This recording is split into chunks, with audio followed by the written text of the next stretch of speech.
자, 일단 뭐 3회 모의고사 시험은 쳤고요.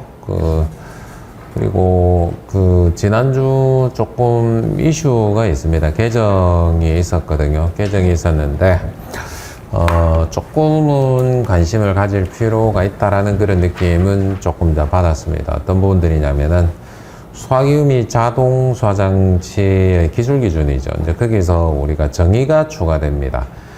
추가되는 정의는 지금 뭐냐면은 금속 화재가 생겼죠. 추가가 됐죠. 금속 화재 D급 이렇게 해가지고 추가가 됐거든요. 그래, 금속 화재가 추가됨에 따라서 정의가 추가됨에 따라서 두 가지가 더 변경이 있거든요. 그러니까 우리 보시면 표 2.1.1.1 요래 표현되는 게 지금 뭐냐면 거기에서 금속 화재, 즉 그러니까 D급 화재죠, 그죠? 거기에 적응성 있는 소화 약재 부분입니다. 적응성 있는 소화 약재 부분들이 있고, 그리고 우리가 부속 용도별로 추가할 소화기구 부분들이 있거든요. 그래, 제일 마지막에 금속 화재 관련해서 마그네슘이라든가 이제 그런 분들이 있거든요.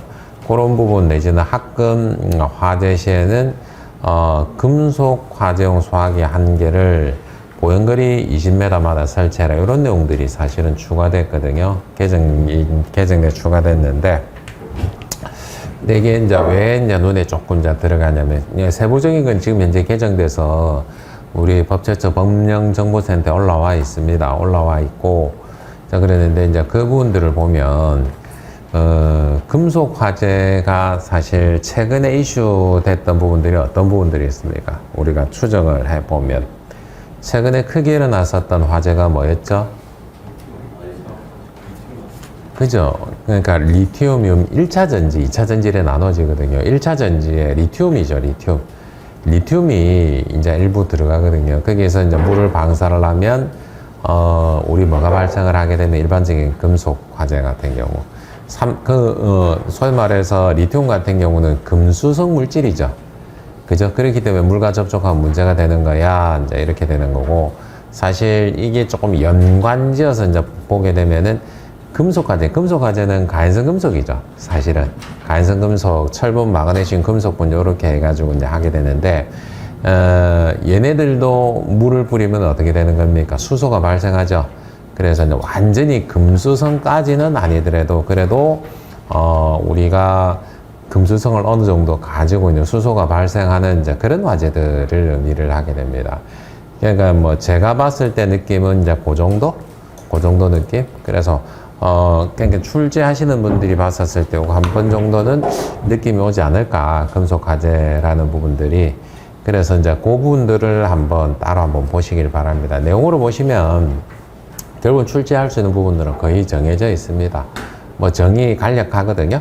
크게 부담 없을 정도로 간략한데, 우리가 조금 외워야 되는 부분들은 우리 아까 표 2.1.1.1 해가 금속 화재에 적응성 있는 소화약재, 적응성 없는 소화약재, 이런 부분들이 있잖아요. 기존에 제가 이제 문제 만들었던 그런 패턴이라고 이제 그렇게 이제 보시면 됩니다.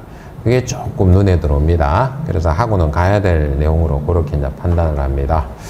자, 그래서 뭐 이게 어느 정도 자료가 취합되는, 그러니까 제가 뭐 시험치기 한 달 전 정도 뭐 사이라 그랬습니다. 그때 제가 이제 따로 자료를 드릴 건데, 그 하기 전에 미리 조금 준비를 하시는 게 좋지 않나라고 이제 그렇게 이제 생각을 합니다.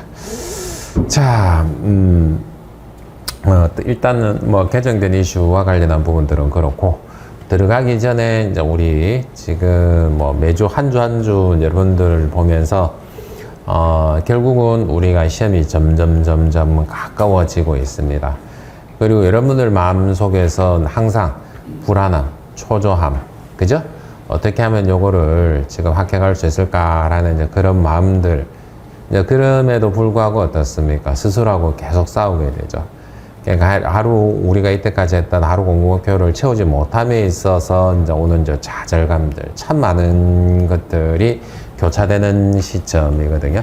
제일 힘든 순간이 수험생 입장에서는 지금부터 한 2-3주, 3-4주 정도가 제일 힘들어하는 그런 시기입니다. 자, 근데 이제 그럼에도 불구하고 어떤 분들은 이런 부분들을 잘 넘어갑니다. 어떤 분들은 이걸 잘 넘어가지 못합니다. 어떤 차이가 있을까요? 왜 그럴까요? 왜 이제 그럴까요? 그래, 지금 여러분들 입장에서 조금 놓고 가야 되는 부분들이 있고 찾고 가야 되는 부분들이 있다라고 저는 생각을 합니다.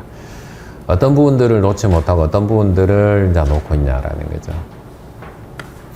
혹시 이제 우리들 마음에 반드시 필요한데 잃어버린 거 혹시 뭐가 있을까요?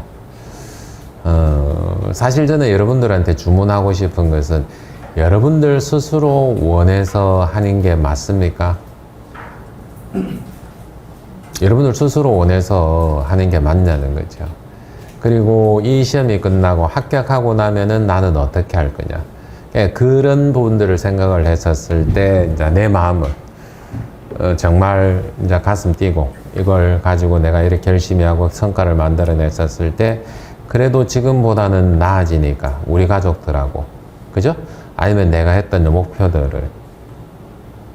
그런 마음, 그러니까 주도적인 마음이 사실은 중요하거든요. 그게 다른 말로 표현하면 열정입니다. 열정. 혹시 열정을 지금 순간 잃어버리신 건 아닌지. 그죠? 근데 그 열정은 뭐냐면 반드시 해내겠다라는 마음이기도 합니다. 지금 순간순간은 힘들지만은 반드시 이걸 해내겠다. 그래서 그 다음에 이거 생각해보고 저거 생각해보고 라고 하는 희망하고도 같은 말이라고 보시면 됩니다. 그러니까 내가 마음이 약해지면 다른 쪽으로 과연 내가 이거 해낼 수 있을까, 합격할 수 있을까 쪽으로 생각을 하게 되고, 내가 반드시 해내야 되겠다라고 생각을 하게 되면은 이제 그런 마음, 주도적으로 뭔가를 하게 되면서 당연하게 이루게 됩니다. 이제 그 싸움이 치열하게 일어나는 거죠. 근데 너무나도 정신적으로도 육체적으로도 힘든 시기라는 거예요. 카페에 이제 그런 이제 글을 남겨주셨던 분이 계셔요. 오늘 아침에 사실 이제 보고 왔는데, 작년에 이제 불합격을 했는데, 이제 작년에 제일 마지막에, 비상구 폐쇄가 어떻고 뭐 어떻고 이제 이렇게 제가 한 문제 딱 찍어 드린 거 있거든요.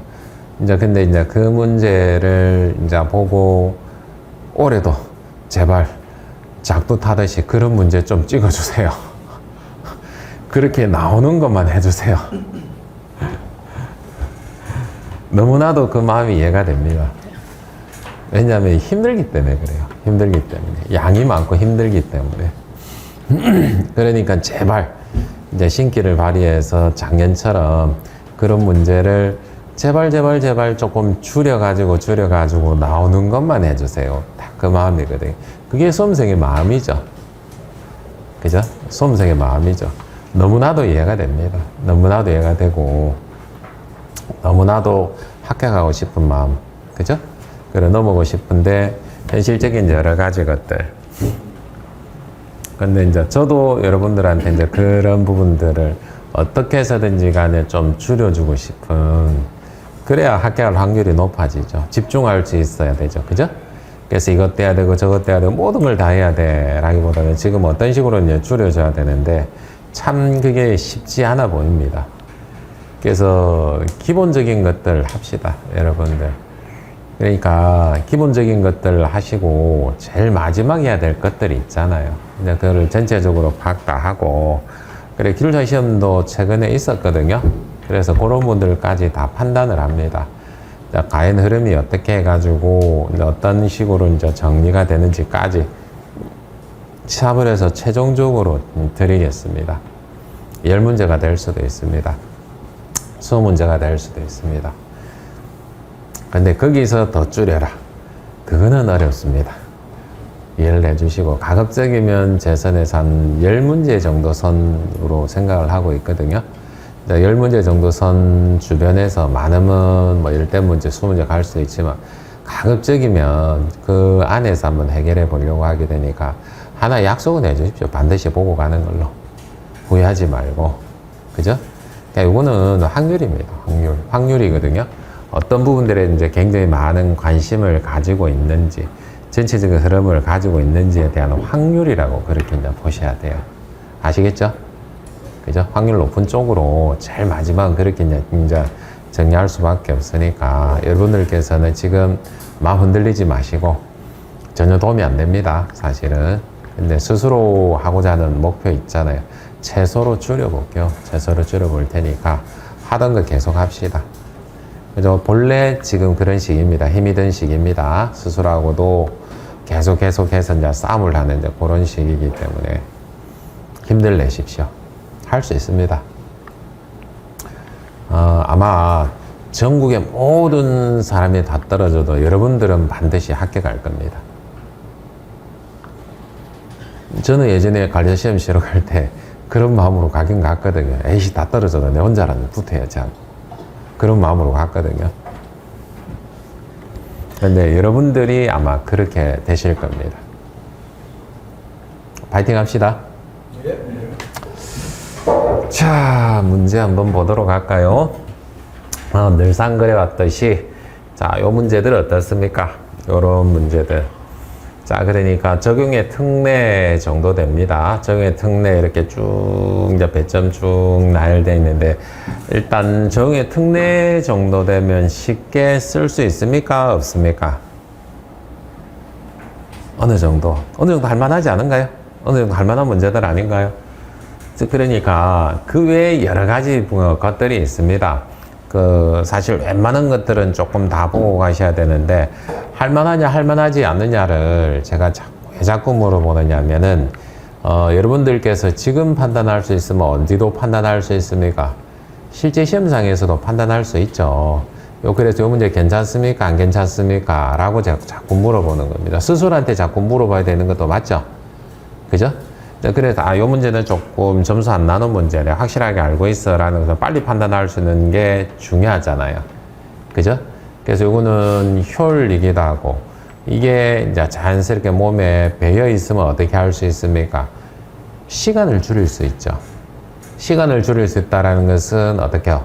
다른 사람에 비해서 생각할 시간을 더 많이 가질 수 있다.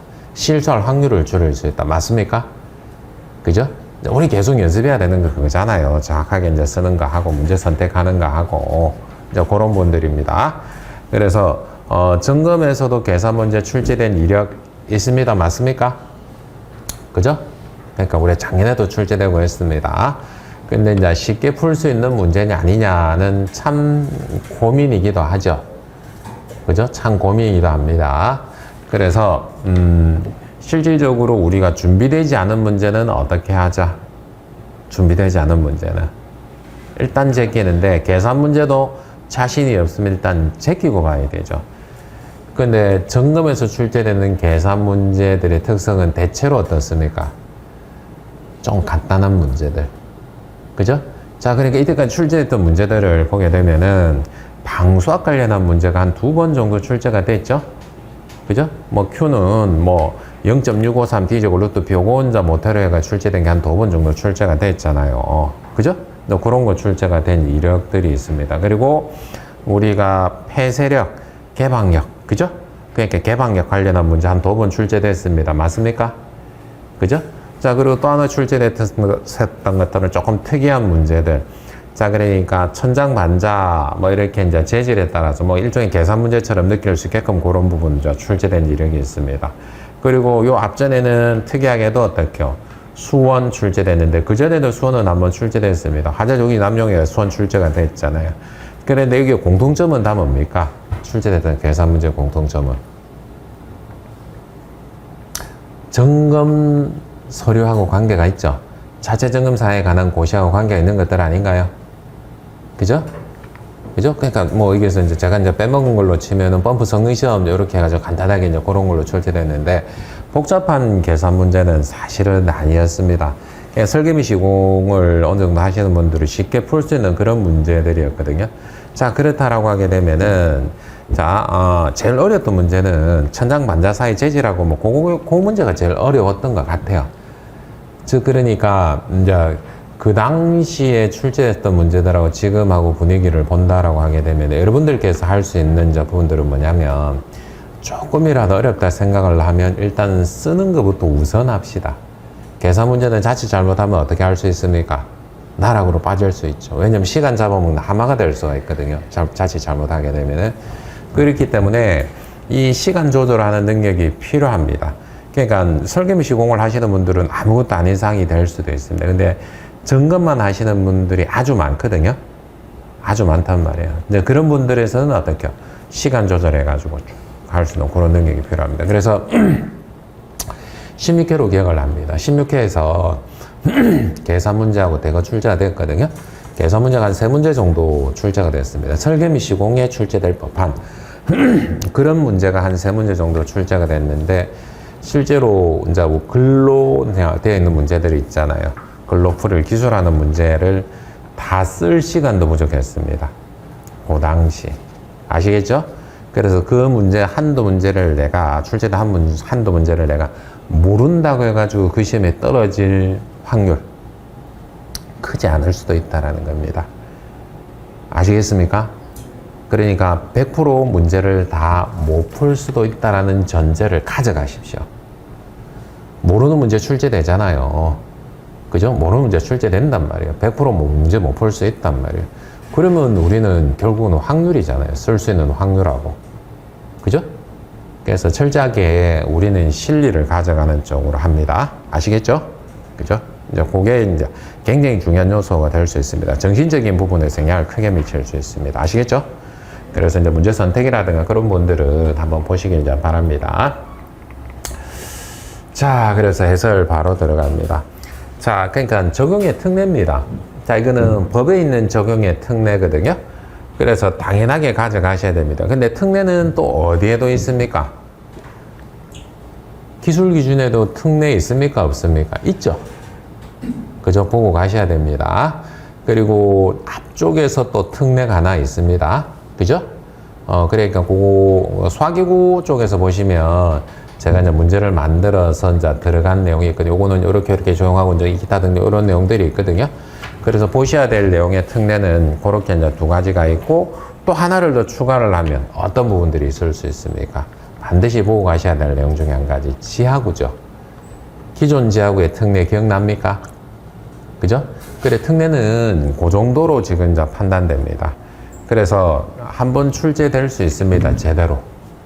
제대로 출제될 수 있거든요. 요거는 많이 노출돼 있잖아요. 그죠? 시험에도 출제된 이력들도 있잖아요. 그러니까 누구나 다 준비하는 내용입니다. 근데 화자안전 기술 기준이나 그런 내용들은 준비가 좀 부족할 수 있죠. 그죠? 그래서 이제 반드시 하고 가셔야 되는 내용이 한 가지라고 보시면 됩니다. 자, 그래서 뭐 내용 전체적으로 전반적으로는 아시는 그런 내용들이니까, 수강시설 중 대통령령 또는 화자안전 기술 기준으로 정하는 거 돼가지고 적용의 특례, 이제 법입니다. 법. 자, 이렇게 되는데 수화교육 비상경보, 자동의 탐지 설비, 자동의 속보 설비, 피난구조 설비, 이제 이런 분들이 있고, 시설 기준에 적용 대상의 수강시설, 그 수강시설입니다. 수강시설법 시행령 제13조 관련해가지고 강화된 시설 기준 적용 대상 이렇게 해서 공동구가 있고 전력통신용 지하구가 있고 모의자 의료시설 이런 분들이 있습니다. 이 분들이 예전에 출제된 이력이 있죠. 자, 그래 이런 분은 소화기, 자동소화장기, 자동화재 탐지 설비, 통합감시설, 유도등 및 연소방지 설비 이제 이렇게 이제 지금 되어 있습니다. 자, 그러니까 통합감시설 기타 등등 지하구라든가 이런 분들, 공동구라든가 이런 분들이 개정이 되면 심각하죠. 그죠? 그러니까 이 지하구라든가 이런 분들이 주로 어디서 가지고 있는 것들입니까? KT라든가 한전이라든가 그런 지하구를 의미를 하게 됩니다. 그러면 거기에 기존에 깔려있는 지하구가 어마어마하니까 사실상 얘가 개정이 뭐 한 가지를 추가로 하려고 하면 어떻게 되는 겁니까? 굉장히 어렵죠. 그러니까 우리 기존 지하구의 특례라고 만들었었던 이제 그런 부분들이 너무나 많은 이제 문제가 발생을 하게 되니까 어떻게 해버린 겁니까? 얘네들을 기존 지하구의 특례라는 걸 만들어서 완화를 해준 거죠. 어쩔 수 없이. 그런 내용들이라 보셔야 됩니다. 같이 이제 개를 같이 하는 그런 부분들이고요. 자, 보시면 기존의 특정 소형 대상물이 증축되는 경우 기존 부분에 대하여 증축 당시 대통령령 또는 화자안전 기술기준 적용하지 않는 경우 지금 이렇게 지금 되어 있습니다. 자, 기존에 이렇게 지금 되어 있는데 증축이 어떻게 요만큼 이제 돼버렸다라는 거죠. 자, 그러면 이렇게 이제 증축이 되게 되면은 어떤 문제부터 이제 발생을 할까요? 자, 그러니까 건축행위라 그럽니다. 건축행위가 이제 발생을 했습니다. 근데 건축행위가 발생을 했는데 수강셀이 추가가 없어요. 아주 경맥이 추가가 되면서 이제 없어요. 그러면은 큰 의미는 없죠. 자, 그런데 예를 들어서 저기서 발생하는 문제들이 자, 컨트롤, 얘네들 말고도 컨트롤러스 한번 보자고요. 그러면 자, 가장 기본적인 착공신고 대상이 되느냐 안 되느냐에 대한 문제가 있습니다. 맞습니까? 그죠? 착공신고 대상이 되는 게 있잖아요. 소화전을 추가가 되든가, 아니면 스프링클러, 방호격이 추가되든가, 이제 그런 경우들, 자탄 경교격이 추가되든가, 그렇게 되면은 우리가 착공신고해야 되는 거 아닌가요? 자, 그러니까 소환설 공사법, 이제 그런 분들 부분적으로 문제가 됩니다. 근데 이걸 우리가 점검하고 있는 관리사한테 그런 간단한 거 물어볼 수 있지 않을까요? 그죠? 이제 그러니까 그런 부분들에서 공사법에서 이제 그런 부분 몇 가지, 공사법이 한 3가지 정도 돼요. 필요한 게. 그래서 그런 부분에 대해서 이제 한번 물어볼 수도 있고. 그러면 여기서 중축 확인은 했는데, 자, 이렇게 연결되는 요 부분들이 내하고 저 바닷가 벽으로 구역이 되어 있으니까 얘하고 그럼 완전히 그럼 뭐로 볼 수 있는 경우? 각각 별개 소방 대상물로 볼 수 있는 경우는 의미가 없죠.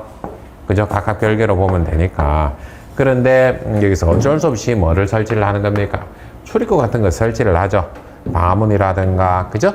방화셔터라든가, 이렇게 설치를 하면 요거는 어떻게 하겠다? 자, 얘 증축 때문에 본래 현행 기준 적용하려고 하게 되니까 이 전체에 대해서 뭐를 설치해야 되는 사항이 나버리는 겁니까? 스프링클러가 설치되든가, 심하면 제한 설비 설치되든가, 이렇게 되면 이거는 문제가 심각해지는 거죠. 건물 전체를 다 뜯어야 되는 사항이 되니까. 그러니까, 얘하고 어떻게요? 지금 같은 요런 구조로 있으면 얘는 어떻게 기존 적용하고 얘는 어떻게 신법 적용하고 이렇게 된다는 의미가 되잖아요. 그죠? 그래서 관리사로서도 이거는 의미가 상당히 크죠. 그죠? 왜냐면 점검 행위를 해야 되는데 그러면 소방시설 추가라든 기타 등등. 자, 그러니까 이거는 점검만 문제될까요? 설계를 하면서 설계에서도 상당히 크게 문제가 되지 않을까요? 근데 한 번도 출제 안 됐죠. 그죠? 그래서 아까 앞서 보셨던 부분하고 얘들은 반드시 보셔야 됩니다. 기존 부분과 증축 부분이 내하구조로 된 바닥과 벽으로 구획된 경우 기존 부분과 증축된 부분이 자동 방화셔터 또는 이온 플러스 방화문으로 구획되어 있는 경우 자동차 생산 공장은 화재 및 낮은 특정 소방 대상물 내부에 연면적 33제곱미터에 직원 휴게실을 증축하는 경우 자동차 생산 공장 등 화재 및 낮은 특정 소방 대상물의 캐노피 기둥으로 받치거나 매달아 놓은 덮개를 말하며 3면 이상의 벽이 없는 구조의 것을 말한다를 설치를 하는 경우, 자, 요런 경우입니다. 이거는 출제 이력이 없습니다.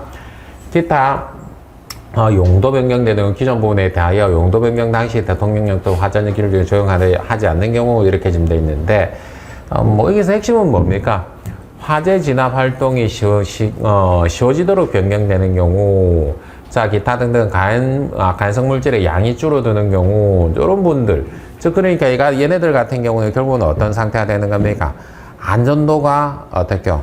상대적으로 더 좋아지는 경우, 이렇게 볼 수 있습니까? 그죠? 그런 분들이 있고요. 자, 그리고 그 외에, 자, 5번입니다. 소방서를 설치하지 않을 수 있는 특정 소방 대상물의 범위로 정하는 경우 소방서를 설치하지 않을 수 있는 경우입니다. 자, 이게 그러니까 얘는 물어볼 수 있는 케이스는 지금 요 한 가지 또 있고 또 한 가지는 또 뭐로 물어볼 수 있습니까? 이 부분들은 별표 오는 면제고 별표 6은 설치하지 않을 수 있는 경우 아닙니까?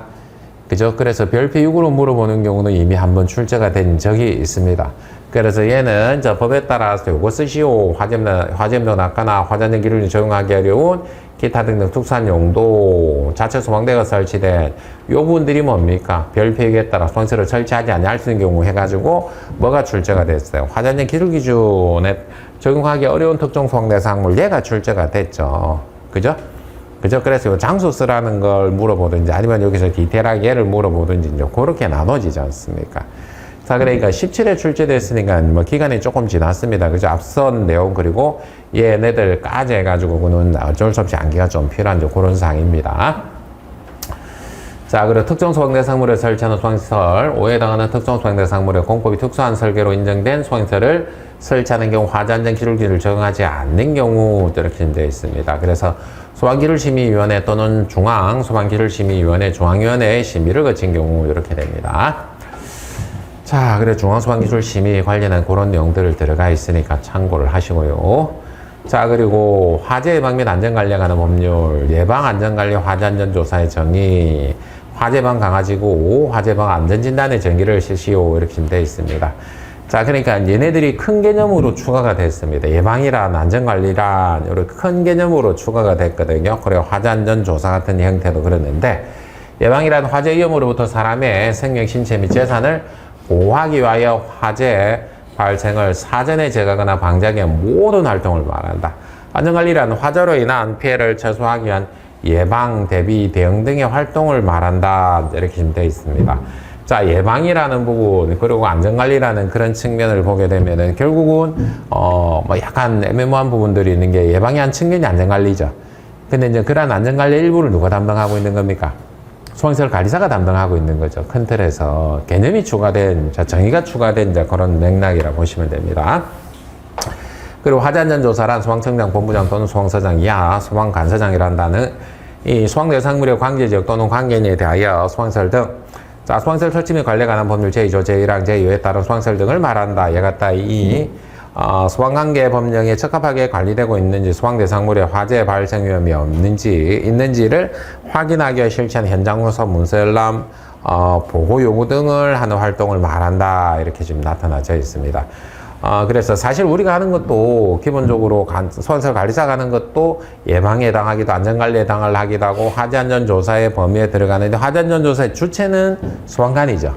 사실은 소방관이 이제 주체가 되는 거죠. 그래, 그 부분들이 조금 이제 달라지는 그런 부분들이라 보시면 됩니다. 그리고 특이한 표현이 화재 예방법에 생긴 게 뭐냐면은, 예전에는 어떻게 표현했습니까? 소방본부장, 소방서장 이렇게 이제 표현했는데, 여기서는 지금 어떤 표현이 늘었습니까? 소방관서장이라는 표현이 조금 늘었습니다. 이 법에서 이제 이렇게 이제 추가된 그런 상이라고 보시면 됩니다.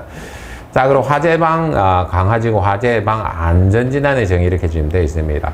화재방 강화지구란 특별시장, 광역시장, 특별자치시장, 도지사 또는 특별자치도지사 이하 시도지사를 한다. 그러니까 화재 발생 우려가 크거나 화재가 발생할 경우 피해가 클 것으로 예상되는 지역에 대해서 화재 예방 및 안전관리를 강화하기 위해 지정하는 지정 관리하는 지역을 말하는데, 예전에는 이거는 소방기본법에 있었던 내용들을 끄집어 와가지고 이렇게 화재 예방 강화지구라는 형태로 이렇게 이제 명칭을 바꿨습니다. 안전진단. 화재가 발생할 경우 사회경제적으로 피해 규모가 클 것으로 예상되는 소방 대상물에 대한 화재 위험을 요인을 조사, 그 위험성을 평가해 개선 대책을 수립하는 것을 화재 예방 안전진단이라 한다. 자, 그리고 영업장 내부 구획의 정의를 쓰시오. 다특법 이렇게 지금 되어 있습니다. 다중요소 영업장의 내부를 용객들이 사용할 수 있는 벽 또는 칸막이 등을 사용하여 구획된 실을 만드는 것을 말한다. 영업장 내부 구획 뭐 때문에 생겼습니까? 왜 생겼습니까? 영업장 내부 구획 이거 예전에 부산의 영도에서 노래방 화재 발생을 했었었죠. 노래방에서 그때 이제 언론에서 대서특필을 했었습니다. 그래서 회사 이제 그 회식을 했었었죠. 회식을 했는데 거기서 한 10여 명 정도 사망자가 발생한 적이 있었습니다. 그때 뭐가 생기냐면 영업장 내부 구획이라는 게 생겼습니다. 그래서 화재가 발생해가지고 화재가 발생한 시점부터 저 끝에 있으니까 거기서 화재가 발생했다는 사실을 늦게 인지를 하게 된 거죠. 그러니까 주치 상태에서 늦게 인지를 하게 되니까 사망자가 대거 발생한 사례. 그때 일정하게 어떻게 구획을 내서 화재를 좀 막아가지고 시간을 좀 벌자. 이제 그게 영업장 내부 구획의 취지가 됐습니다. 자, 소방관 진입장 기준입니다. 요거는 하셔야 됩니다, 여러분들. 그러니까 건축법 제49조 제3항에서 국토교통부령으로 정하는 기준 이렇게 된 소방관 진입장은 여러분들 반드시 하시고 가셔야 되는 내용 중에 한 가지입니다. 어떤 걸 만들어 놓은 겁니까? 근데 우리 법에서 만들어 놔본들 필요가 없으니까 어디로 가져간 거야? 건축물의 피난 방화 구조 등의 기준에 관한 규칙에 들어가 있죠. 그래서 아마 여러분들 지나가다가 보면 건물의 유리창에 빨간 역삼각형 있죠. 붙어 있는 경우 가끔 보시거든요. 그게 소방관 진입창이라고 보시면 됩니다. 자, 거기는 알고 가셔야 되는 건 맞습니다. 자, 그때 항목 많은데 일단은 암기를 해야 되는 대상입니다. 확실하게 암기를 하셔야 됩니다. 자, 확실하게 하시라 했습니다. 아시겠죠? 2층 이상 11층 이하 1층에 각각 한 개소 이상 설치를 할 것. 이 경우 소방관이 진입할 수 있는 창의 가운데 벽면 끝까지 수평거리가 40m 이상의 경우 40m 이내마다 소방관이 진입할 수 있는 창을 추가로 설치를 해야 한다. 소방차 진입 또는 소방관이 진입이 가능한 공터에 면허할 것. 창문의 가운데 지름 20cm 이상의 역삼각형을 야간에도 알아볼 수 있도록 빛, 반사동을 붉은색으로 표시를 할 것. 창문의 한쪽 모서리의 타점을 지름 3cm 이상의 원형으로 표시를 할 것. 창문의 크기는 폭 90cm 이상, 높이 1.2m 이상으로 하고 실내 바닥면으로부터 창의 아랫부분까지 높이는 80cm 이내로 할 것. 자, 그리고 다음에 언안에 해당하는 유리를 사용을 할 것. 플로트판 유리로서 그 두께가 6mm 이하인 것, 그리고 강화유리 또는 배강도 유리로서 그 두께가 5mm 이하, 1톤 이에 해당하는 유리로서 구성된 이중 유리로서 그 두께가 23mm 이하인 것, 이렇게 지금 나타나져 있습니다. 자, 여기서 보게 되면은 소방관 진입창이라는 것은 뭐로 진입하기 위한 용도입니까? 자, 그러니까 건축물이 이렇게 있습니다. 한 소방 사다리차를 가지고 어떻게 하는 거예요? 사다리를 쭉 뻗어서 통과하려고 하게 되는데, 이 소방 사다리차가 접안할 수 있어야 되죠. 그죠?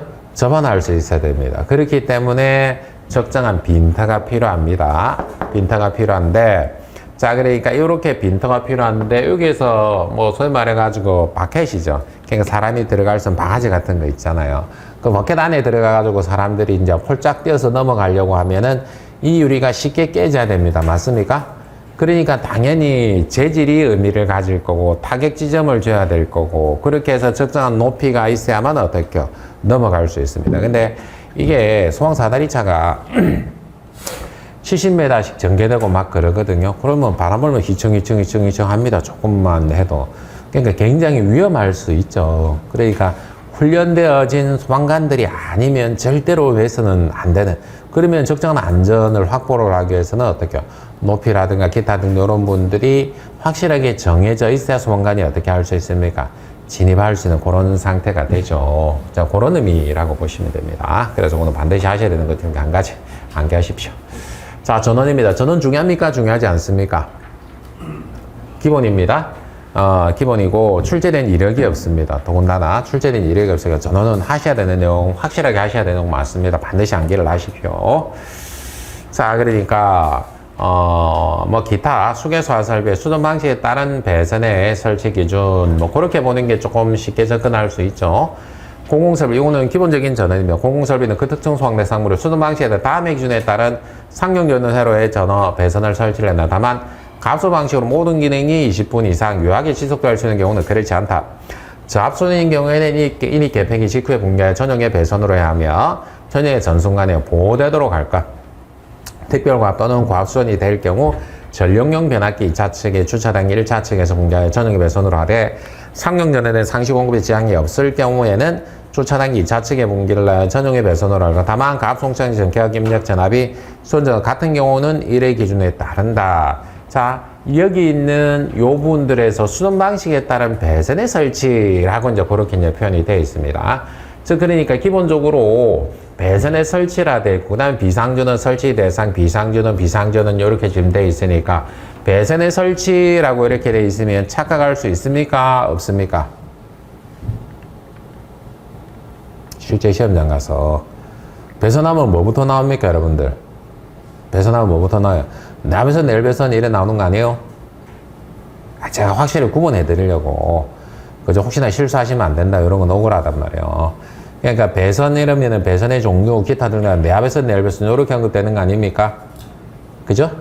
그죠? 구분 착각하시면 안 되죠. 또 한 가지 또 배선 해가지고 나오는 부분들이 어떻게 돼 있습니까? 자, 요런 구간까지는 내압배선하고 요런 구간까지는 어떻게 해요? 내열배선하고 맞습니까? 그죠? 자, 그러니까 착각할 수 있는 여지가 있어요, 없어요? 아시겠죠? 그죠? 아시겠죠? 그러니까 실제 시험에서는 피눈물 흘린단 말이에요. 나중에 가면 구분 확실하게 하시는 겁니다. 그죠? 자, 요건 그게 이제 내용을 모르는 게 아니고 내용을 웬만하면 씁니다. 그런데 혹시나 우리가 어떻게 해요? 상용 전원이 어떻고 뭐가 어떻고 이제 이렇게 상용 전원 아닌데라고 착각하고 가게 되면 이거는 한 방 먹는단 말이에요. 자, 조심하시고요. 기타 등등 뭐 전원 관련한 부분들은 시간 관계상 생략을 합니다. 자, 비상전원 설치 대상 설치 제외. 자, 이렇게 지금 되어 있습니다. 옥내사전입니다. 다음에 언안에 해당하는 특정 소방 대상물 옥내사전 설치 비상전원을 설치한다. 다만 둘 이상의 변전소 전기사업법 제67조에 따른 변전소를 말한다 해서 전력을 동시에 공급받을 수 있거나 하나의 변전소로부터 전력의 공급이 중단되는 때는 자동으로 다른 변전소로부터 전원을 공급받을 수 있도록 상용 전원을 설치한 경우와 가소 방식은 비상전을 설치하지 않을 수 있다. 이렇게 나타납니다. 충서 7층 이상으로 연면적 2,000제곱미터 이상인 것. 1에 해당하지 않는 특정 소방 대상물로서 지하층의 바닥 면적가 개가 3,000제곱미터 이상인 것. 자, 이렇게 되는 경우에 뭐가 되더라? 비상전원 설치 대상이 됩니다. 자, 이렇게 되게 되는데, 자, 그러니까 여기서는 자, 비상전원 설치 대상 설치제까지 포함을 하고 있는데, 옥내소화전은 지금과 같은 형태로 비상전원 설치 대상을 두고 있고, 스프링클러 같은 자동식 소화 설비로 넘어가면 당연하게 뭐로 나오는 겁니까? 비상전원 설치를 해야 되죠. 그죠? 그러니까 스프링클러 같은 경우는 그냥 비상전원 설치해야 되는 거예요. 얘는 규모를 준 거야. 비상 콘센트도 뭐를 줬습니까? 일정 규모를 줬죠. 이렇게. 그런데 이 내용이 고스란히 또 어디에서 또 한 번 나옵니까? 스프링클러에서 또 한 번 더 나오죠. 그죠? 또 한 번 더 나오잖아요. 그때 어떻게 나왔습니까? 비상전원 설치 대상으로 나옵니까? 어떻게 나옵니까? 이거 어떻게 나왔어요? 요 문구 어떻게 나왔습니까? 어떻게 나왔어요? 똑같은 내용이 또 나온단 말이에요. 이게 스프링클러 가게 되면 기억 안 납니까? 그러니까 이게 옥내소화전에서는 비상전원 설치 대상, 비상 콘센트에서는 설치 대상으로 나오는 거고, 자, 그러니까 얘네들이 스프링클러 설비에 가게 되면은 또 어떻게 해요? 또 다른 의미로 나온단 말이야. 기억 안 납니까? 기억 안 나? 설치 제외? 비상전원 설치 제외 무슨 설치 제외일까? 아, 미치겠네. 학교님, 기억 안 납니까? 그렇죠. 감시반은 동력제반하고 겸용할 수 있나 없나 그걸로 나오잖아요. 이 추가적으로 이제 뭐 있습니까? 내고가 이래 나오잖아요. 냉기관이 어떻고 뭐 값속 어떻고 이렇게 나오잖아요. 지금 구분 못하면 안 돼요. 아시겠죠? 같은 내용이 한번 반복된단 말이에요. 같은 내용이 똑같이 한번 하나는 비상전원 설치 대상이고 하나는 감시반 동력제반을 구분해서 설치하지 않을 수 있는 경우 이렇게 나온단 말이에요. 맞죠? 그죠? 구분 확실하게 가십시오. 내용이 똑같은데 그렇게 해서 착각할 수 있습니다. 자, 기타 등등 면제 이제 참고를 하시고요. 자, 설치 기준입니다. 자, 설치 기준은 자, 전체적으로 공통입니다. 맞습니까? 그죠? 비상전원 설치 기준은 전체적으로 공통입니다. 자, 비상전원 자가발전 설비 축전지 냉연에 따른 펌프를 사용하는 경우는 냉기관의 기동기 제형 축전지를 말한다. 또는 전기 저장 장치. 외부 전기를 전항에 두었다가 필요할 때 전기를 공급하는 장치로서 다음의 기준에 따라 설치를 해야 한다. 점검의 편력, 화재 및 침수 등의 재해로 인한 피해를 받을 우려가 없는 곳에 설치, 유하게 20분, 상용 전원의 전력이 공급이 중단되는 자동으로 전력 공급, 그리고 비상전원 제형 축전지를 제외한 데 설치하는 다른 장소 바구에, 그리고 비상용 공급이 필요한 설비나 기구, 쓸데없는 걸 두지만 이렇게 지금 되어 있습니다. 여기 중에서 일단 내용은 전체 다 똑같은데 자, 용량이죠. 시간이죠. 이 시간과 관련한 부분, 자, 그러니까 비상 조명 등에는 시간이 별도로 있죠. 60분 이런 거 있잖아요. 그죠? 유도등을 같이 이제 먹고 들어가니까 비상 조명 등에서는 얘 빠지고 똑같잖아요. 얘 빠지고 나머지는 다 어떻습니까? 공통으로 이제 그게 이제 보셔야 되죠. 그러니까 비상전원 같은 경우에는 화재가 발생했을 때 사용을 하게 되니까 화재 및 침수로부터, 자, 그러니까 여기서 침수는 어떻게 해요? 비가 와서 침수가 아니고 어떻습니까? 건축물 내에 있는 소화전이라든가 스프링클러 그렇게 쓰면서 어떻게 해요? 물이 고이게 되면은 어떻게 해요? 생각보다는 방수량이 배수량보다 많으니까 어떻게 해요? 침수 영향 받지 않도록 조치를 해야 그렇게 지금 돼 있죠. 자, 그리고 비상전을 실내 설치할 때는 그 실내 비상조명 설치 당연합니다. 기타 등급 보시고요. 자, 쭉 넘어가고요. 자, 뭐 시간 관계상 넘어갑니다. 근데 확실하게 보셔야 되는 것은 맞습니다. 옥내소화전, 자가발전 설비, 축전지, 전기 저장 장치. 자, 그리고 스프링클러 같은 자가발전 축전지, 전기 저장 장치, 비상전원 수원 설비까지 이제 가능합니다. 스프링클러의 미분무 이런 건 전원의 종류가 뭐냐? 자, 간이 스프링클러 비상전원 설치 기준 이렇게 이제 나타나져 있는데 특별한 것은 없습니다. 다른 파트하고 조금 다르기 때문에 언급이 되어 있는 거 이제 밖에 없습니다. 그래서 규정에 따른 비상전원 손설비 뭐 사용할 수 있어. 비상전원 또는 비상전원 손설비 사용할 수 있어. 이런 분들이고, 기본적으로 10분. 근데, 뭐, 그 별표사, 제1호마, 뭐, 세목이 가, 또는 세목 6, 세목 7, 자, 근생이라든가 기타 등등 해가지고 전체적으로 어떻게요? 5개 간에 대해서 20분 할 수 있는 용도죠. 그럴 경우는 그에 맞춰야 돼. 라는 내용이 이제 주를 이루고 있습니다. 자, 그리고 가속장치로 펌프가 설치되는 경우 그 펌프의 작동에 대한 설치 기준을 쓰시오. 자, 그러니까 펌프의 작동에 대한 설치 기준을 쓰시오. 라고 이제 그렇게 표현하고 있습니다. 펌프에 어떻게 작동합니까? 라고 물어봐도 가능한 문제가 되죠. 그러면 우리 어떻게 이제 표현을 할 수 있습니까? 여기서 표현을 잘못하게 되면은 펌프 기동은 뭐 자동 기동이 어떻고, 그죠? 원격 기동이 어떻고, 뭐 이렇게도 표현할 수도 있습니다. 자칫 잘못하게 되면은. 그러니까 일단, 순수하게 동작하는 시스템을 물어보는 건지, 내지는 아니면 기준을 물어보는 건지. 근데 어찌됐든지 간에 설명은 뭐가 우선이 될 수밖에 없습니까? 기준이 우선이 될 수밖에 없죠. 그래서 펌프 기동하는 방법은 이런 부분들. 습식 유수검지 장치 또는 건식 유수검지 장치를 사용하는 설비에 있어서는 유수검지 발시나 기동용 수학 개폐 장치에 의하여 작동되거나 이 두 가지 혼용에 따라 작동할 수 있도록 할 것. 준비작 공식 또는 일찍의 방법을 사용하는 경우는 화재 감지기, 화재 감지나 기동용 수학 개폐 장치 또는 이 두 가지 혼용에 따라 작동할 수 있을 것. 자, 그러니까 펌프의 작동은 반드시 어떻게 되어 있습니까? 사실은 실제로 실무적으로 보면 기동용 수학 개폐 장치에 의해서 기동하도록 지금 돼 있죠. 근데 사실 여기서 빠진 건 어떤 부분이 빠져 있습니까? 사실상 빠져 있는 거. 요거는 자동 기동까지 이제 사실 수동 기동이 빠져 있죠. 수동 기동, 원격 기동. 그렇기 때문에 우리가 착각을 하는 거잖아요. 그죠?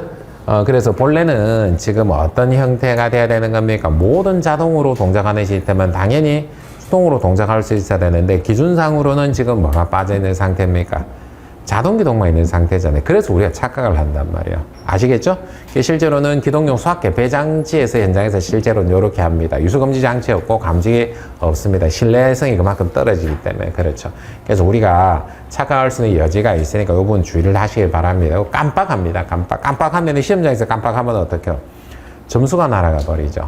그죠? 3점, 4점 날아가 버린단 말이에요. 이제 그런 분들 참고하시고요. 기타 등등 펌프의 작동이라는 형태를 해가지고 어떻게 적용할 거냐라는 부분들. 자, 화재조기 남용, 저장물품 환기구 설치 제외 이렇게 됩니다. 자, 저장물품 사이 간격, 모든 방에서 152mm 이상의 간격을 유지, 환기구, 공기동으로 인해 해대 작동 등 영향을 주지 않는 구조 및 위치, 화재 감지가 연동하여 동작하는 자동식 환기장치를 설치하지 않을 것. 다만, 자동식 환기장치를 설치하는 경우에는 최소 작동 온도가 180도씨 이상일 것. 자, 설치입니다. 다음 물품에 대한 화재 시험 등 공기관의 시험을 받은 것은 제외한다. 자, 그래서 제4연물, 타이어 두루마리 종이 및 섬유류, 섬유 제품 등 연소 시 화염의 속도가 빠르고 방사된 물이 하부까지 도달하지 못하는 것 이렇게 나타납니다. 자, 그리고 자동 폐쇄 장치 설치 기준 한번 봅니다. 자, 환기 장치 등을 설치한 것은 소화약재가 방출되기 전에 해당 환기 장치가 정지할 수 있도록 할 것. 개구가 있거나 천장으로부터 1m 이상의 아랫부분 또는 바닥으로부터 해당 층 높이의 3분의 2 이내 부분에 통기구에서 소화제 유출에 따라 소화가를 감소시킬 우려가 있는 것은 소화제가 방사되기 전에 해당 개유 및 통기구를 폐쇄할 수 있도록 할 것. 자동 폐쇄 장치는 방역 또는 방도 해상물에 있는 구역에 밖에서 복구할 수 있는 구조라고 그 위치를 표시하는 표지를 설치를 할 것. 자, 요것도 반드시 좀 가져가십시오. 요 부분, 요 문제도. 자동 폐쇄 장치라든가 이런 분들이 지금 언급되고 있습니다. 왜 언급될까요? 가스에서 자동 폐쇄 장치라든가 이런 분들. 그러니까 소위 말해서 이제 우리가 방호구역에 방화문이 보편적으로 설치되는 그 방화문이 개방되어 있으면 어떻게 되는 겁니까? 농도가 낮아서 불이 안 꺼지잖아요. 그러니까 자꾸 언급되는 게 평상시 폐쇄되어 있거나 아니면은 자동 폐쇄 장치 설치하거나 라는 문구가 자꾸 어떻게 되는 겁니까? 언급이 되는 겁니다. 아시겠죠? 이거는 반드시 한번 가져가 보십시오. 반드시 가져가라 했습니다. 그죠? 이제 언급이 되고 있다고 비교적 최근에. 자, 고체 로절, 방출되기 전에 여러분들 쭉 표현이 있으니까 여러분들도 마찬가지입니다. 자, 기타 자폐 관련한 부분들 언급이 되어 있고요. 자, 피난기구. 자, 피항규를 설치 제외할 수 있는 용도와 피항규의 종류, 그리고 별표사에 따라 피항규를 설치하지 않는 경우, 피항규를 제외할 수 있는 층의 구조 한번 봅니다. 제외할 수 없는 용도입니다. 숙박설, 휴양 콘도미니엄 제외, 설치 제외할 수 없는 피항규는 완강기 및 둘 이상의 간이 완강기. 자, 그러니까 얘네들은 제외할 수 없는 용도고 제외할 수 없는 피난구는 얘네들이야. 그러니까 예전에 뭐 숙박시설, 그러니까 숙박시설 같은 이제 호텔이었죠. 호텔. 뭐 부산의 대형 호텔 요렇게 화재 발생하고 이럴 때 이런 분들 하면 안 돼. 이제 그런 내용들이 들어갔죠. 그리고 피난기구를 설치하지 않는 경우 별표 5에 따라라고 되어 있습니다. 사실 이거는 설치 대상 쓰시오라는 의미입니다. 자, 그러니까 여기서 물어볼 수 있는 건 설치 대상 쓰시오라고 물어볼 수 있는 한 가지. 그리고 여기에 따라서 별표에 따라 피난기구 설치하지 않는 경우 물어볼 수 있는 케이스는 두 가지로 이제 이렇게 이제 보셔야 됩니다. 피난기구 특정 방대상으로 모든 층의 화재안전 기록 중에 적합한 것으로 설치를 한다. 다만 피난층 지상 1층, 지상 2층, 노예시설 등 피난층이 아닌 지상 1층과 피난층이 아닌 지상 2층은 제외한다. 층수가 11층 이상의 층과 위험물 저장 및 처리시설 중 가시설, 지하가중, 터널 및 지하구의 경우는 그렇지 않다. 이렇게 되어 있습니다. 단서가 뭡니까? 피난기구를 설치하지 않는 경우에 해당을 하게 되는 거죠. 그래서 얘를 따로 물어보기는 어렵습니다. 그러니까 사실은 여기 앞에 있는 전제를 깔고 결국 얘를 단서를 써야 되니까 이렇게 물어보든 저렇게 물어보든 어떻게 설치 대상을 쓰든 별표 5에 따라서 설치해 쓰든 뭐 이렇게 해가지고 별표가 아니고 별표 4죠. 그죠? 별표 4라고 이제 이렇게 봐야 되죠. 별표가 아니고 별표 4입니다. 요거 수정 좀 하십시오. 이거 별표 4. 자, 그러고요. 피난기구를 제외할 수 있는 층의 구조입니다. 주구조구가 내야 구조. 자, 실내 면한 부분의 마감을 불연, 준불연, 안전제로 되어 있고 방화구역이 건축고 시행령 제42조 규정에 적합하게 구역되어 있어야 할 것. 거실의 각 군으로부터 직접 복도로 쉽게 통할 수 있어야 할 것. 복도에 둘 이상의 피난계단 또는 특별 피난계단, 건축구 시행령 제35조에 적합하도록 되어 있어야 할 것. 복도 어느 부분에서 둘 이상의 방향으로 각각 다른 계단에 도달할 수 있어야 할 것. 이렇게 되어 있습니다. 그래서 피난기구를 제외할 수 있는, 그러니까 기술 기준에 따라서 제외할 수 있는 부분 이렇게 됩니다. 그냥 앞선 내용하고 조금 이제 비교가 되는 이제 이런 형태라 보시면 됩니다. 근데 실제적으로 언급이 많이 되거나, 자, 그런 분들은 어떤 분들이냐면 항식 피난교육, 내림식 사다리, 승강식 피난기 이런 분들이 있죠. 이런 분들이 이제 성수항 설계라든가 하게 되면 항상 언급되는 것들이거든요. 항상 언급되는 것들이니까 그런 분들은 조금 더 관심 있게 봐두시길 바랍니다. 그런데 부가적으로 보면 요런 이제 제외라든가 이런 분들도 의미를 가지거든요. 그래서 기본적으로 이제 보게 되면은 그 정도 부분들은 이제 보셔야 됩니다. 사실 여기서 뭘 버리라라고 하게 되면은 피난기구 부분에서 버릴 게 사실은 없습니다. 사실상 정말 버릴 게 없는 그런 부분들 중에 한 가지로 그렇게 보셔야 돼요. 자, 보시면 거실의 바닥 면적이 400점 미만인 예상정규 배출구, 기타 등 배출구와 관련된 그런 부분들인데, 자, 400점 미만인 예상정규입니다. 예상률 벽으로 구획되는 경우 배출구는 천장 또는 반자 바닥의 중간 윗부분, 그리고 예상률 어느 한 부분이 전경계로 구획되는 경우에는 천장 반자 또는 이에 가까운 벽 부분에 설치를 할까. 다만 배출구를 벽에 설치하는 경우는 배출구의 하단이 해당 예상 전경계에서 전경계 폭이 가장 짧은 전경계 하단보다 높이 되도록 해야 한다. 이렇게 되어 있습니다. 자, 만약에 전경계가 이렇게 차등이 있다라고 하게 되면은 얘를 폭이라 그랬습니다. 그러니까 얘는 폭이 길고 얘는 폭이 가장 짧은 이렇게 지금 됐어요. 여기에서 어떻게 배출해야 돼? 요 말이죠. 그래서 기준점 잘 보셔야 되고, 만약에 배출구를 요렇게 해가지고 벽이 요렇게 있다라 하게 되면 어떻게 되는 겁니까? 연기가 포집되는 공간은 얘인데 여기서 아래쪽으로 오게 되면 어떻게 되는 겁니까? 연기가 흐트러지죠. 그러니까 연기층하고 이게는 청결층이라고 그러는데 연기층과 청결층이 분리되기 때문에 안 돼. 근데 이걸 줄여야 되는 게 어떤 부분들은 어떻게 수직거리, 자, 가장 긴, 가장 짧은 요렇게 표현하기도 하죠. 그래서 여기에서 우리가 조금 표현할 때 좀 주의를 하셔야 됩니다. 우리가 순간 착각할 수 있거든요. 어떨 때는 이걸 수직거리라고 표현하고 어떨 때는 폭이라고 표현했기 때문에 이제 그랬습니다. 의미는 같은 의미인데 그렇게 합니다. 400제곱미터 이상 예상 경우에 벽으로 구획되는 경우는 배출구는 천장 반자 또는 이에 가까운 벽 부분에 설치. 다만 배출구를 벽에 설치한 경우는 배출구 하단과 바닥 간의 최단 거리가 2m 이상. 자, 경계로 구획되는 경우는 천장 반자 또는 이에 가까운 벽의 부분 경계를 포함하여 설치를 할까. 다음 배출구를 벽 또는 전경계에 설치를 한 경우는 배출구 하단이 예상 경계에서 전경계 폭이 가장 짧은 전경계 하단보다 높이 되도록 설치를 해야 한다. 이렇게 나타나져 있습니다. 그래서 이제 배출은 지금 같은 형태로 이렇게 전경계 폭으로 이렇게 그냥 언급을 하고 있다라는 거. 자, 배출구를 거실의 천장에 설치한 그 배출구와 배출구 간 거리 이렇게 되면은 S는 2R 코사인 45도. 자, 이 스프링클러에도 정방향 배치하는 것처럼 우리가 각궁으로부터 10m 이렇게 되게 되면 지금처럼 14.1m 이런 형태로 표현할 수 있습니다. 그죠? 자, 그러면 정방향으로 배치를 하고 아니면은 장방향으로 배치를 하고 그런 분들이 가능하다라는 의미가 됩니다. 맞습니까? 의미상으로 보게 되면은. 자, 연결살수입니다. 자, 간섭 가스 저장 취급 시설, 뭐 기타 등등 몇 가지 이제 언급되어 있습니다. 자, 간섭 가스 저장 취급시설에 설치하는 연결살수의 송수구 설치 기준입니다. 자, 그러니까 송수구는 그 방호 대상물로부터 20m 이상의 거리를 두거나 방호 대상물의 면한부 높이 1.5m 이상의 폭 2.5m 이상의 철근 콘크리트 벽으로 가려진 장소에 설치를 해야 된다 이렇게 나타납니다. 여기는 이 문구는 고스란히 또 어디에서도 복사 붙이게 됐습니까? 송수구 설치 기준에 물분무소 설비 여기에 송수구 설치 기준에 그대로 복사 붙이게 돼가지고 이제 있죠 내용이 있습니다. 자, 그리고 자동 배수 밸브, 체크 밸브. 자, 배승에들 사용하는 설비는 송수구 자동 배수 밸브, 체크 밸브. 개방해야 되는 송수구 자동 배수 밸브. 뭐, 이렇게 이제 해야 한다. 배수로 인해서 영향을 받지 않는 장소에 설치를 해라. 이랬고요. 선택 밸브를 설치할 경우 설치 기준입니다. 자, 연결 설비의 선택 밸브는 다음의 기준에 따라 설치된다. 다만, 송수를 송수역마다 설치한 때는 그렇지 않다. 화재 시 연소 우려가 없는 장소로서 조작 및 점검에 쉬운 위치에 설치. 그리고 자동 개방, 밸브에 따른 선택 밸브를 사용하는 경우는 송수역에 방수하지 않고 자동 밸브의 작동 시험이 가능하도록 할 것. 선택 밸브 부근에는 송수 일람표를 설치를 할 것. 이렇게 되어 있습니다. 자, 그러니까 여기에 선택 밸브 실제로 설치된 것 저도 본 적이 없습니다. 대부분 어떻게 하냐면은 선택 밸브라고 하는 사실은 이건 일제개방 밸브 정도로 보시면 느낌을 가지시면 되거든요. 그런데 이제 그런 형태로 설치를 하려고 해 비용이 더 많이 들죠. 그러니까 대부분 우리 어떻게 하냐면 송수를 개별로 설치합니다. 그러니까 예를 들어 지하에 1번 구역, 2번 구역, 3번 구역이 있으면 송수를 3개 설치를 해서 그 주변에 뭐를 설치하는 겁니까?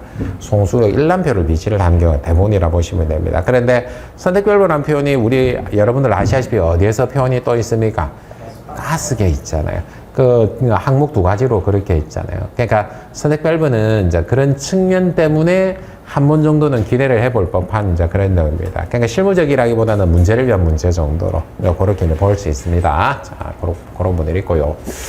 자, 당근 송수를 설치 가능한 경우 개방 헤드를 사용할 때 하나의 송수역에 설치하는 살수에 관련 기준. 뭐 단경으로 가능한 경우는 송수는 구경 65mm 이상의 구경으로 설치를 하고 헤드는 10개 이하일 경우는 단경으로 이제 가능합니다.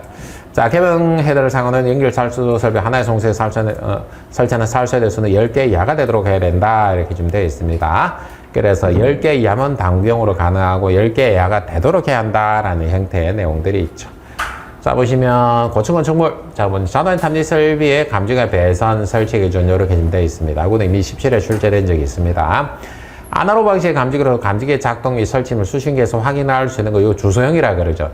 다만 공동주택의 경우는 감지기별로 작동 및 설치점을 수신기에 확인할 수 있는 아날로그 방식 외의 감지기로 설치를 할 수 있다. 위치만 알 수 있으면 그것도 인정을 해줄게. 그런 내용들이고 50층 이상 건축물에 설치한 통신 신호배선 이중배선을 설치를 하고 단선 시야 고장 표시 및 정상 작동할 수 있는 성능 유지, 수신기와 통신배선, 수신기와 중계기 사이 신호배선, 수신기와 감지기 사이 신호배선, 이런 분들은 기본적으로 이렇게 해야 돼 라고 되어 있는데 50층 이상이면은 우리 수화배관도 어떻게 하고 있습니까? 한쪽 차단돼도 양쪽이 이중화되어 있죠. 그러니까 기계 배관도 그렇게 되어 있으니까 어떻게 수왕전기 배관도 마찬가지 그런 맥락으로 접근해야 되는 거 아니냐라는 그런 측면입니다. 자, 그리고 창고이설입니다. 저 창고이설 같은 경우는 중요하다 그랬습니다. 버릴 게 하나도 없습니다. 사실 내용을 보시게 되면은 창고이설 같은 경우에는 언제 어떻게 어느 부분이 출제가 될지는 사실은 알 수가 없을 정도로 그러니까 공동주택도 나중에 마찬가지입니다. 안 봅니다. 자, 설치 방식입니다. 창고 이설에 설치하는 스프링클러 설비, 라지드롭형 스프링클러들 습식으로 설치를 할 것. 다만 다매원 안에 해당하는 경우는 건식 스프링클러 설비로 설치할 수 있다. 냉동 창고 또는 영하의 온도로 저장하는 냉장 창고, 창고 이설 내에 상시 근무자가 없어 난방을 하지 않는 창고 이설, 이런 분들에서는 우리가 어떻게 건식할 수 있어. 자, 근데 엘렉트릭 창고 1에 따라 설치하는 외로 라지드롭형 스프링클러들을 랭 높이 3m 이하마다 설치하고, 이 경우 수평거리 15cm 이상의 송기 공간이 있는 엘렉트릭 창고에는 랭 높이 3m 이하마다 설치하는 스프링클러들을 송기 공간에 설치를 할 수 있다. 그리고 창고실에 적층식 렉을 설치하는 경우 적층식 렉의 각단마다 바닥 면적을 방호구역 면적으로 포함을 할 것 이렇게 지금 나타나져 있습니다.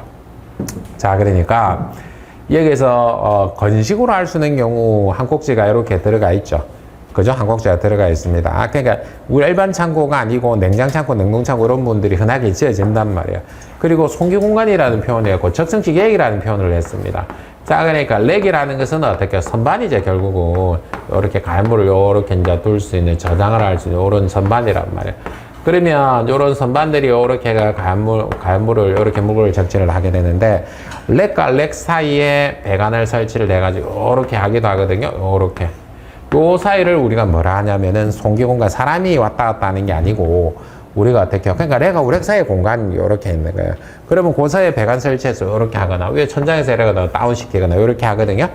그러니까 여기서 바닥에서 이제 이렇게 이제 공간이 있어갖고, 이렇게 하게 되면 어디로 쏟습니까? 이렇게 싸줄 수 있는 거 맞습니까? 그죠? 그러면 이런 송기 공간이라는 정의 눈에 들어올 수 있죠? 그죠? 송기 공간 정의 들어올 수 있죠? 자, 그래서 그런 분들 한번 보시고, 요렇게 해가 3m마다 설치를 하거나, 뭐, 요렇게 송기관에 적절하게 설치를 해가지고 해야 돼. 라는 요런 표현들. 그죠? 그죠? 눈에 띕니다. 눈에 띌 수밖에 없습니다. 자, 이제 요런 부분들. 자, 1 내지 3에도 불구하고 천장 높이가 13.7m 렉식 창고의 경우에는, 화재조기 진압용 스프링클러 설비 화재 안전 기술 기준에 따른 화재조기 진압용 스프링클러 설비를 설치할 수 있다. 그리고 높이가 4m 이상인 창고, 렉식 창고를 포함해 설치하는 배성 스프링클러는 그 설치 장소의 평상시 최고주 온도에 관계없이 표시온도 121도 이상의 것으로 할 수 있다. 이렇게 이제 나타나져 있습니다. 그래, 특이한 내용들. 자, 그리고 라지 드롭 헤드는 뭡니까? 라지 드롭 헤드는 라지 드롭이라는 것은 크게 드롭한다라는 거잖아요. 그죠? 물방울이 큰 거죠. 그러니까 우리가 보편적으로 표준형 스프링클러 헤드가 일반적인 이제 지름이 직경이 한 12.7mm 정도 나오거든요. 오리피스 구경이. 라지 드롭형은 훨씬 크죠. 해외 같은 경우는 18mm, 15mm 이렇게 되기도 하고 뭐 이렇게 되니까 물에 빗방울처럼 조그만한 빗방울처럼 하다가 어떻게 폭우가 쏟아지는 그 정도 사이즈 빗방울로 방수될 수 있다. 이해하시겠습니까? 이제 그게 라지 드롭형입니다. 자, 이제 그러니까 이제 그런 분들. 자, 일단은 눈에 띄는 부분들이 있습니다. 자, 그리고 수원입니다. 라지 드롭형 스프링클러 설치, 헤드의 설치 개수 가장 많은 파격의 설치 개수 30개 이상 설치된 경우는 30개 3.2cm, 렉식 창고의 경우는 9.6cm로 곱한양 이상이 되도록 할 것. 자, 그러니까 3.2, 9.6이라는 표현이 이제 이렇게 좀 되어 있습니다. 즉, 그러니까 여기서 3.2가 왜 나왔고 9.6이 왜 나왔고 이렇게 되는 부분들은 계산을 해봐야 되죠. 자, 그러니까 30개 이상 설치인 경우는 30개라고 이제 그렇게 되어 있는데, 아까 보시면 적층식 렉 해가지고 그 선반을 파격 면적에 합산한다, 포함한다 이런 내용들 보셨습니까? 그죠? 그죠? 그러면 거기에 따라 파격 면적은 완전히 천차만별로 달라질 수 있습니다. 맞나요? 렉을 3단으로 했냐, 4단으로 했냐, 5단으로 했냐에 따라서 완전히 달라집니다. 그죠? 그죠? 자, 그런 분들 이제 감안을 해야 된다라는 의미가 됩니다. 자, 그리고 화재조기 진압용 해가지고 설치 장소의 구조, 이 부분들은 일부 이제 관리자 시험에 출제가 된 바 있죠. 그죠? 그냥 참고하시고요. 자, 가압송체 송수량입니다. 가압송체 송수량은 0.1MPa의 방수압력 기준으로 160L 화분 이상의 방수성능을 가진 기준 개수의 모든 애들로부터 방수량을 충족시킬 수 있는 양 이상인 것으로 할 것. 이 경우 속도수는 계산에 포함하지 아니할 수 있다. 그리고 160L 화분이 된다라는 것은 예전에 우리 80LPM 나오다가 거의 한 2배 정도로 이제 그렇게 이제 돼버렸습니다. 자, 그리고 교차방안에 설치해야 개수입니다. 교차방안에서 분기되는 지점을 기점으로 한쪽 가지배관에 설치된 헤드의 개수, 반자리와 반자속 헤드를 하나의 가지배관상에 병설하는 경우는 반자리에 설치한 헤드의 개수는 4개, 야로해야 된다. 다만 2.3, 1.4에 따라 화재조기 진압용 스프링클러 설비를 설치하는 경우 그렇지 않다. 자, 헤드입니다. 라지 드롭형 스프링클러를 설치하는 천장과 반자 사이 덕트 선반 등의 각군으로부터 하나의 스프링클러 헤드까지 수평거리는 화재 예방 및 안전관리에 관한 법률 시행령 별표의 특수관물을 저장 취급하는 창고는 1.7, 그 외 창고는 2.1, 야거 조도된 경우에는 2.3m 야를 말한다. 야로 할 것. 자, 화재 조기 진압용 스프링클러 헤드는 관련 기준에 따라라. 이렇게 이제 언급이 되어 있습니다. 자, 연설물에는 개구에 대한 조치 방법. 물품의 운반 등에 필요한 고정식 대형기기 설비의 설치를 위해 건축의 시행령 제42조 제2항에 따라 방화경이 적용되지 아니하거나 완화하여 적용되는 연설물에 있는 계급에는 스프링클러 설비의 화단전 기술 기준 2.7.7.6에 따른 방법으로 드렌처 설비를 설치를 해야 한다. 이렇게 이제 나타나져 있습니다. 자, 그러니까 여기서 요거 하나 이제 한 포인트가 나옵니다. 연설루르가 있는 계급부에 대한 조치 방법으로 물품의 운반 등에 필요한 고정식 대형기기라고 되어 있는데 이 부분들에서는 드렌처 설비를 설치하라 라고 지금 되어 있습니다. 자, 그러니까 그러면 이 부분들에 대해서 건축법 시행령 40조 제2항이라고 하는 부분들을 한번 볼 필요가 있겠죠. 그죠? 그리고 또 추가된 게 건축법 시행령 40조 메모를 좀 하십시오. 자, 추가된 게 뭐냐면 창고 시설의 계급부에 드렌처 설비를 설치하라라는 내용들이 은근슬쩍 추가됐습니다. 건축법 시행령 46조입니다. 그게 제일 마지막 항 정도 됩니다. 몇 항인지 지금 정확하게 기억이 나진 않는데 그 부분들에서 창고 시설에 설치를 하시오라는 내용들이 추가가 됐죠. 개정이 돼서. 그래서 건축법 시행령 46조 한번 보십시오. 거기 창고 시설 관련한 그런 내용들이 있습니다. 계급위에 그래 드렌처 같은 거 이런 거 설치하라 이런 내용들이 추가되어 있으니까 그 부분들 같이 봐두실 법한 그런 내용들입니다. 보셔야 되는 그런 내용들입니다. 요거는 드렌처 설비 설치 기준이라 보시면 되죠. 기술 기준입니다. 자, 그렇게 참고로 하시고 비상전원, 자, 자가발전 설비, 축전지 설비, 전기 저장 장치 뭐 그런 분들 쓸 수 있습니다. 기본적으로 20분인데 기창고는 60분 뭐 이렇게 좀 돼 있죠. 자, 마인드 컨트롤. 지금 열공 중이신가요? 졸고 계신가요? 잠시만 먼 산을 바라보고 멍한 채로 머리를 비우는 시간이 필요할 수 있습니다. 진짜 실제로 맞습니다. 집중을 하다 보게 되면은 스트레스를 받죠. 그러니까 때로는 잠깐 나와가지고 눈이라든가 어깨라든가 허리라든가 저도 그랬습니다. 멍하니 이제 먼 산이나 바다라든가 이런 걸 쳐다보는 그런 시간이 여러분들한테 잠시 필요할 수 있습니다. 그렇게 털어버리는 시간이 필요하다라는 거죠. 그죠? 자, 그렇게 우리 조금 쉬었다 진행할 수 있도록 하겠습니다.